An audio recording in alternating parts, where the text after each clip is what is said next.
everyone, and welcome to part 2 of our 4-part video series about superior screen doors.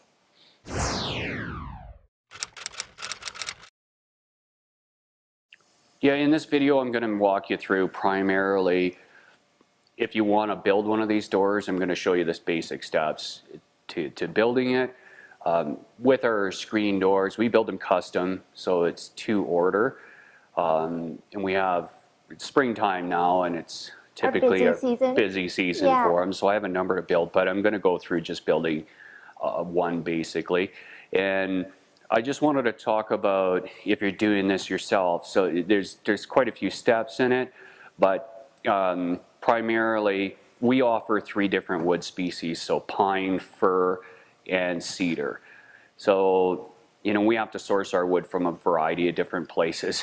It's, you know, it's going to be different in every area, depending on where you live and availability of, well, species of wood first of all, and secondly, just availability of what you have in your market and cost-wise and that type of thing. For us, we're on the West Coast, Pacific Northwest basically, and cedar, we're fortunate enough to have cedar here. Fir and pine are, you know, the primary species in the Pacific Northwest. So, and cedar, you know, there's variations, there's red and then there's yellow, but we stick to red typically. Yellow is quite a bit more expensive, but and a little harder to get. So I just want to talk about when you're picking out your wood, first of all, you want to get your wood as true and straight as you can get it. Be very selective if you're able to. Our doors that we build are available in a 2 or better grade. So basically, if you're not familiar with grading, and I'm not a grader, I'm just, you know, there's people that's their job, but just as a layman's kind of understanding of it, you know, your 2 or better grade is going to have some knots and it's not clear. Okay, so when you get into clear, really, and what I mean by clear is it doesn't have any defects in it whatsoever, the price of the wood is astronomically more. Yeah. So, you know, this is our doors are a more cost-effective door from that aspect. It's not premium furniture grade yeah. or wood grade. You know, that it gets very cost prohibitive. Yeah. So it's better than construction grade. Yeah, better than construction grade. But lower than furniture grade. Right. Yeah. So that's just a little point that I want to make, and if you are picking out your wood, a 2 or better grade is kind of, I think, what you best bang for the buck, let's put it that way. Yeah. Now, aside from that, like I said, try and be selective about how straight it is, how flat it is. The biggest factor initially is your moisture content. So a lot of your 2 or better grade wood is kiln dried, but that's still not dry enough to really make a door with or build anything with. Build any other than construction. Yeah. You know, when your construction grade is a much higher moisture content, typically around 20+% still moisture content. Where you want to kind of get this down to is about 10%. That's kind of what I shoot for stability wise. And so what we do is when we buy our wood, I basically bring it into the shop and acclimate it in a shop for, it can be quite a period of time. And I'll just have a moisture meter, and this one, I'm not going to mention a name of it, doesn't matter. You can purchase these at a lot of hardware stores or online, what have you. This is a pinless, which is kind of nice because you don't have to drive pins into the wood, and it'll give you your moisture level just by sticking it on the surface. So it's a non-invasive basically. And you know, they're accurate within, they say pretty accurate, you know, 99.9% or 99% accurate. It's pretty close. So yeah. It gives you a good indication how close you are. This, for example, it's been sitting in our shop for a while, this cedar, and it's really dry. It's about I think 6% or 8%. So it's more than adequate to start working with. But that's the first step, is basically acclimate your wood. And I typically rack it and put stickers, and what I mean by it's spacers between the wood. You want all the spacers even thickness, so when you stack them. But you'll see in this image here, I set it up like this, and then we just let it sit and dry out. When you're dealing with your wood initially, and we get rough cut and basically pre-finished to a certain degree also. So my rough cut, when we get our rough cut lumber in, like this cedar, it was rough cut. I've already planed it down before I dried it. It's going to get a bit of bowing or something in your edging, especially with rough cut. It's never straight. So to joint this, there's a number of ways to joint it, so you get a straight edge initially to start working with, to get your rough dimensioning. My track saw up on it, and I'm going to trim a straight edge off of these boards to get started. The opposite cut, your lengthwise, or your widthwise cut, sorry, it's irrelevant at this point, because I'm going to rough dimension it to that size. Basically, if I need an 80-inch door, I dimension this down to 81, and then I'll do a final trim once the door is assembled. But I'm getting ahead of myself. You want to look for fairly stable and clear wood, dry it out, and then you want a jointed edge so that you can cut a straight edge and get a straight rail or pieces. So with this, I'll run the tracks on this. You can do it with a table saw. It's best to have a long straight edge to give you a true straight edge. If you just run it through the table saw, if it's got a bow or something in it, it's going to just do the same thing again. So you want to get that edge straight. Joiner, whatever way, there's a number of ways to deal with it. Track saw for me is put the track down, I get my straight edge, and then I can run it through the table saw and get my dimensioning accurate. You want to look for, you probably can't see it in the camera, this one has a split in the end of it. So I'll have to rough cut that out. So you always want over dimension, like oversized pieces, so you can start dimensioning it down to close to what you need. Bowing. So bowing is when it has and it's lengthwise on like this edge or this edge, it has a bow in it. Looks like a bow, so that's why they call it bowing. Anyway, that's what you're getting rid of when you get your straight edge. But you want to look for those in the boards in your selection. When you select your boards out, try not to get pieces with a knot right on the edge. That's going to give you grief. There's a number of factors, but your bow you want to get rid of with your straight edge cut. Look for twisting, which is like this in the board, or here's a good example of it. If you can see it in the camera, and if you just rock it, or if I just rock this piece, it's a nasty twist. Wow. Basically, with twisted wood like this, it's garbage. Firewood? It's firewood. It's pretty tough to recover something like that. It is you can recover it. To me, it's just not worth all the aggravation. If you have a wide joiner and you have enough thickness to work with, you could joint this out.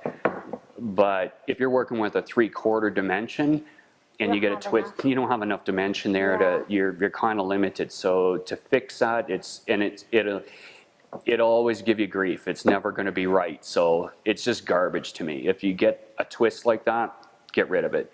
And that's why you always want to pick more boards than you really need for the project, because you're going to get some defects, you're going to get some failures, and that's just a reality. So always get more of your material than you really need.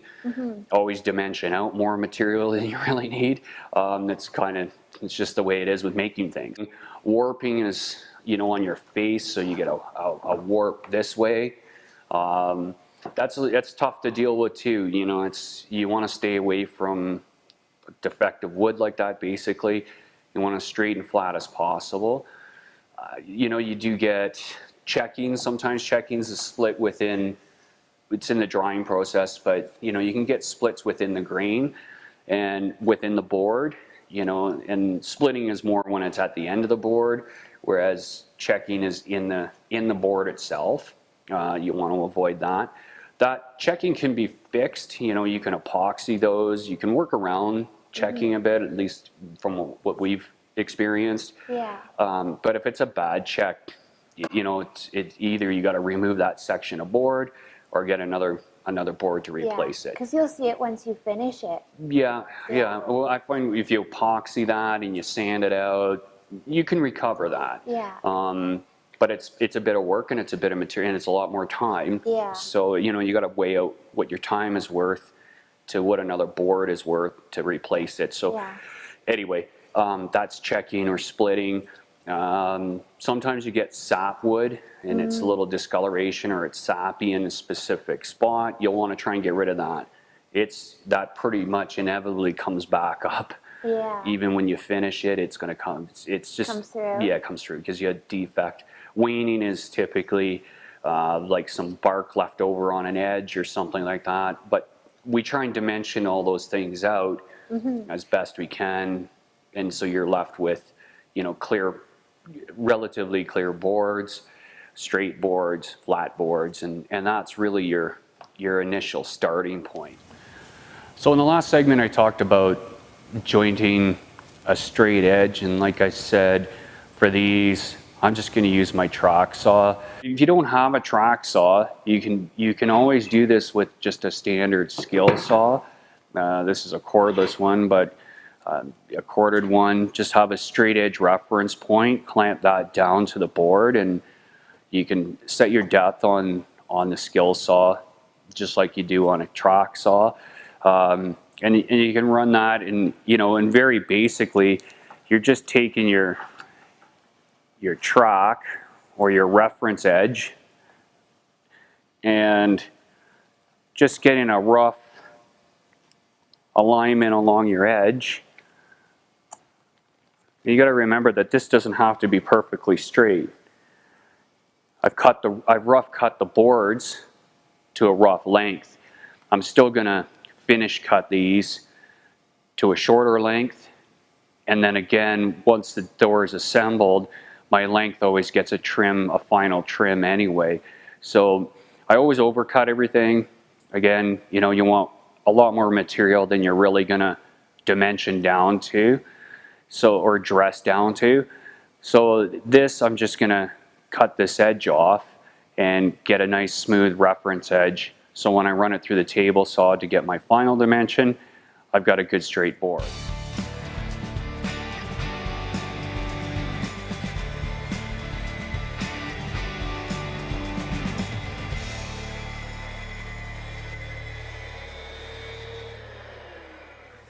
Okay, so I've got a couple of the smaller or short boards from my offcuts on the long ones, and what I'm doing here is like I said, there's a few ways to joint boards just to get a clean straight edge if it's got a little bow in it or something. And these ones, one of these has a bit of a bow in it, the other one has a bit of a nasty knot out of the side of it. But I just wanted to show this real quick. Dealing with these short boards with a track saw, it's not the ideal. Again, if you were using a skill saw and you had a reference board, it wouldn't be so bad. But with the tracks, they tend to be a little long and overhang and do funny things on short boards. So I find it's just easier to do this process on the table saw with the short boards. And all I've done here is I have a straight reference board that I keep handy. And just clamp it down to the table saw. So I just measure out basically what I want to cut, my first cut, and I'm going to double cut this, so my finished cut will come second. But I'm just going to rip out the nasty part of these boards and use this reference point. Now, when you do a reference like this, you want it quite a bit longer than what the board you're cutting. Like you can see here, this board is about 6 feet long, my reference, or 7 feet, and my short board here is only like 36 inches, so it is quite a bit longer. That's why dealing with long boards is not as easy. But we're just going to rip this edge down and get a nice clean straight edge on the one side, then I can do my final cut to get my final dimension on the other side.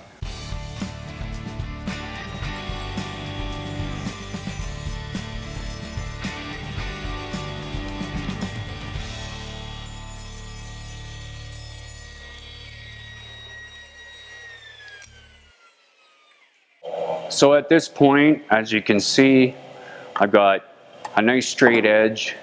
That's a great reference side. I can take off my reference board now and start doing my final cuts. I do want to say this much. If you don't use a micro jig, I really recommend this. I mean, I don't use a table saw. I've got a couple styles of these, but I don't use a table saw without these. It just makes it a lot safer and a lot easier to use. At this point, I've dimensioned my width out for the pieces that I need. I have them all cut down, and I've just squared up the one end of each piece, because what I want to do now is cut to the right length.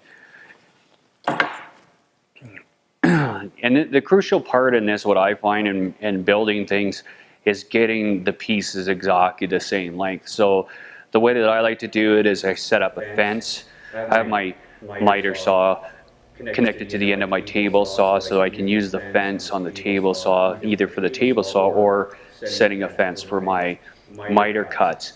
So right now I wanted to cut my two side rails, and I want them to be 81 inches. My finished cut is going to be 80 inches, but I'll trim that when the door is assembled, and I'll get my final trim at that point. So what I want to do is go an inch more than that right now. And by doing a fence like this, it ensures that I get exactly the same cut for both rails.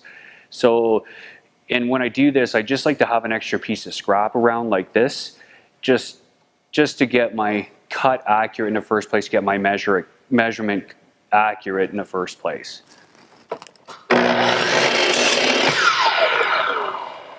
So once I cut that scrap piece, then I'm just going to measure it out, and I'm a titch proud.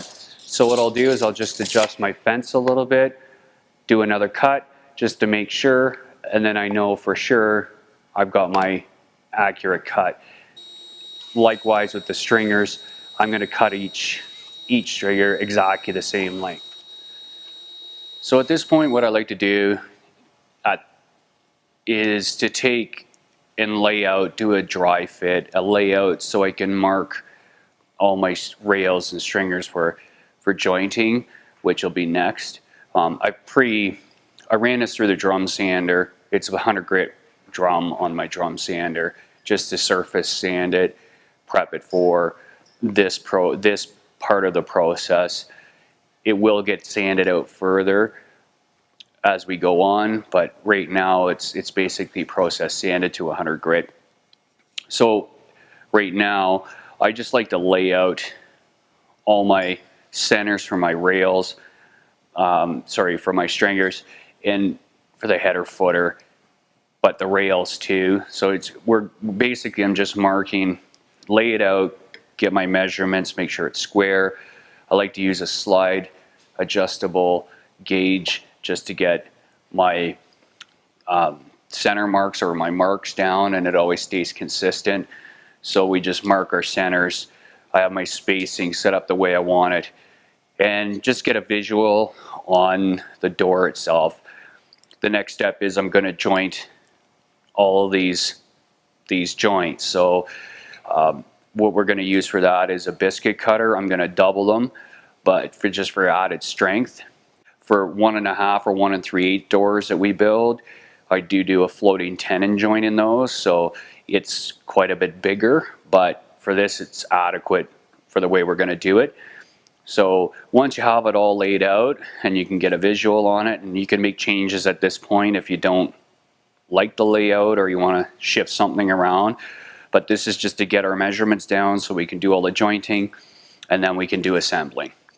And I just wanted to touch on a couple things. I just use a Porter Cable 557 biscuit joiner for this application. It's a pretty good biscuit joiner, very versatile, I find, compared to some of the other ones in the market. You know, this isn't an endorsement by any means, but I find it's a very good biscuit joiner. It's got a lot of functionality to it. And what I like to do with this is, to double the biscuits, I've made a spacer to do my second cut. So I'm going to do one first in my low position. So I just center my mark, get that in place.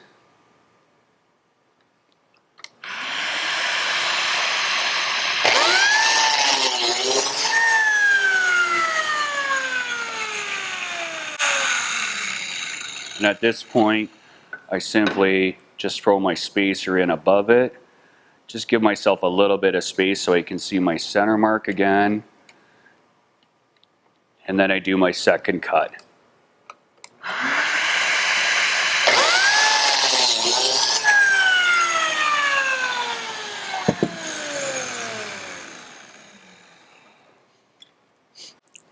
Now at this point, I don't know if you can see or not, if I double my biscuit up, I can slide those in.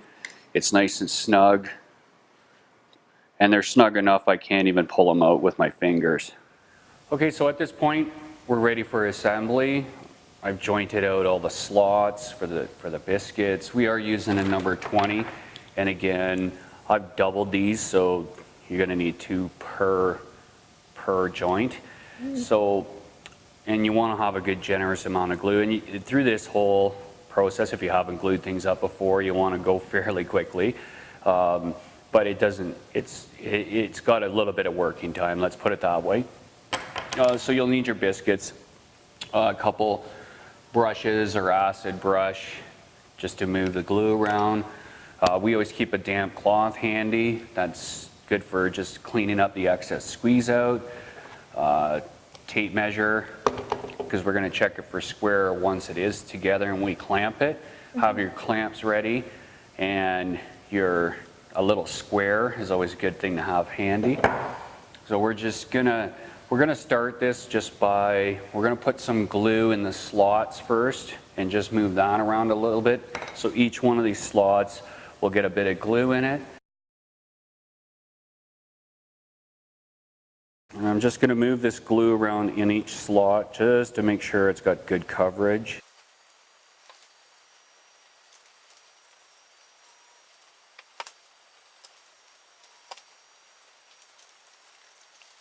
I'm not sure if you can see Tara doing any of these, but we're basically basting these up, make sure the biscuits are all covered, then we sandwich them together. Then we insert them basically on center of the slot. Then we want to make sure there's a good amount of glue on the top edge. This side is going to insert into the stringers.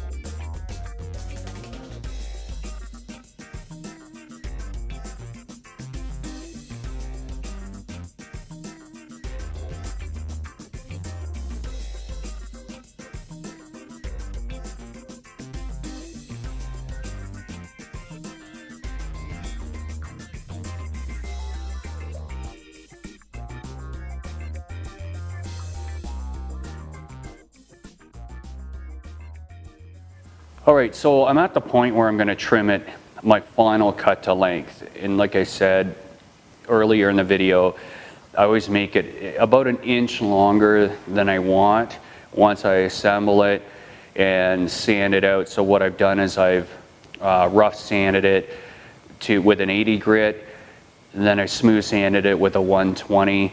We filled any little knot holes, that type of thing, that are really apparent, because this door is going to be finished. You'll see it as we go on in the other part. So right now I want to trim it to the final cut length, which is 80 inches. Right now it's 81.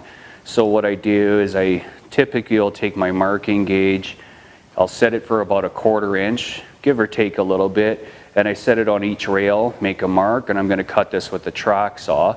So I go off of each rail just in case the bottom rail, or the bottom stringer, the kicker is not totally flush. I don't measure off of that. I go right off the rails. So I've set up for the final cut. So, and if you're wondering, I just only took a bit off of the bottom end. I start with the bottom first, and like I said, take about a 1/4 inch off of that. I'm an inch in full over length.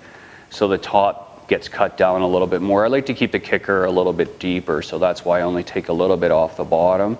All right, I'm down to the last part of the door and the build of it. What we want to do now is route out a channel for the spline. We do a pressure fit spline. That's what we find works best. There's a number of ways you can mount a screen to this, but for a clean look and a nice finish look, we find the spline works well. So you'll probably see me use a palm router a lot in a lot of our videos. I love a palm router. If you are on a budget and you need a router, I'd save your money and not get a big router, just get a palm router, because you can do a lot of things with a palm router that you don't need a big router for. If you can afford both, get both, because they both have two different jobs. For bigger bits, you want a bigger router, but for a small bit like this, and in this job, a palm is plenty adequate. What I run in this is a 5/32 bit, and we use a 0.180 spline, and that seems to be a good pressure fit, seems to be a good fit. I had to play around with a lot of different bits to kind of round down to this is the one I landed on, and this is the one I prefer to use. So it's a 5/32 bit, and I set the depth to about an 8 to 3/16 max for the depth of it. And I've made my own fence for this. You'll want a good straight edge fence on the router, because what I do with this, I mark it out. I basically set where I want the channel to be 3/4 of an inch from the edge. So I mark all that out with, again, a slide gauge, very useful. I put my marks down on all the corners, and I do one in the center, on the center rail. And then I just take a square and completely mark out the edges. And the reason I mark them right to the edge of the door, the outside edges, from my indication marks, is I have a center mark on my router on both sides. So when I start, I can line it up with the edge mark, and I'm basically on center to where I'm starting. Same thing where I'm stopping. I'm stopping on my center mark, and I know exactly where I'm stopping and starting, basically is what I'm saying. With this kind of setup, and I use just a straight edge fence, and run it the full length. I use a shorter one for the width, but anything with a straight edge that's got enough depth to it, that's firm, it's not going to move on you. And I've made up spacer blocks just to get the right distance on it. So I make my mark, I put my spacer block down, and then I line the line up with the end of the spacer block. I know that puts me to basically center on my bit. And it's that simple. So I just route this out. I have my spacers already in place. I've kind of set everything already up. Just get my stuff out of the way, and I'll route this channel out.